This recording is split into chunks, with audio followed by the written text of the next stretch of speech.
बिहार के बाद मध्य प्रदेश में भी संदिग्ध वोटर्स का मामला अब सियासी तूल पकड़ चुका है। यही वजह है कि भाजपा के हर घर तिरंगा अभियान के सामने विपक्षी कांग्रेस पार्टी वोट सत्याग्रह तिरंगा यात्रा निकाल रही है। इसी कड़ी में पीसीसी चीफ जीतू पटवारी ने हरी झंडी दिखाकर ग्वालियर में वोट सत्याग्रह तिरंगा यात्रा को रवाना किया। एमएलबी कॉलेज से शुरू हुई इस यात्रा में हजारों की संख्या में बाइक पर सवार होकर युवा शामिल हुए। वहीं जीतू पटवारी के साथ नेता प्रतिपक्ष उमंग सिंघार, कांग्रेस विधायक सतीश शेखर विशेष रथ पर सवार होकर यात्रा में शामिल हुए। वोट सत्याग्रह तिरंगा यात्रा शहर के अलग अलग इलाकों से होते हुए एमएलबी कॉलेज मैदान में समाप्त हुई। इस मौके पर जीतू पटवारी ने कहा कि देश भर में जहां भी बीजेपी की सरकार है वह वोटों की चोरी के जरिए बनी है। ये देश के लोकतंत्र की हत्या है। राहुल गांधी जी ने उसे बड़े फर्जीवाड़े को उजागर किया है। देश प्रदेश की जनता को जागरूक करने के लिए ये वोट सत्याग्रह तिरंगा यात्रा निकाली गई।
ये देश का मर्म का विषय है, लोकतंत्र बचाने का विषय है। इस देश के नागरिकों के मौलिक अधिकार है अपने जनप्रतिनिधि चुनने का, अपनी सरकार बनाने का, इसके अधिकार का है।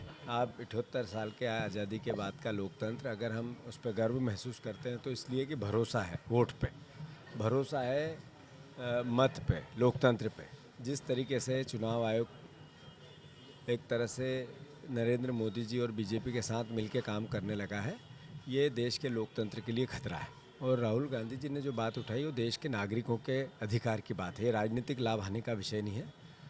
मोदी जी देश के प्रधानमंत्री और प्रधानमंत्री का पद हमारे हर नागरिक के लिए सम्मान का विषय है। ऐसे ही जो विपक्ष का पद होता है नेता का, वो भी देश का है, जिनकी ड्यूटी है, जिनका दायित्व है कि वो इस तरीके के सवाल देश के सामने जो ज्वलंत है उनकी बात करें।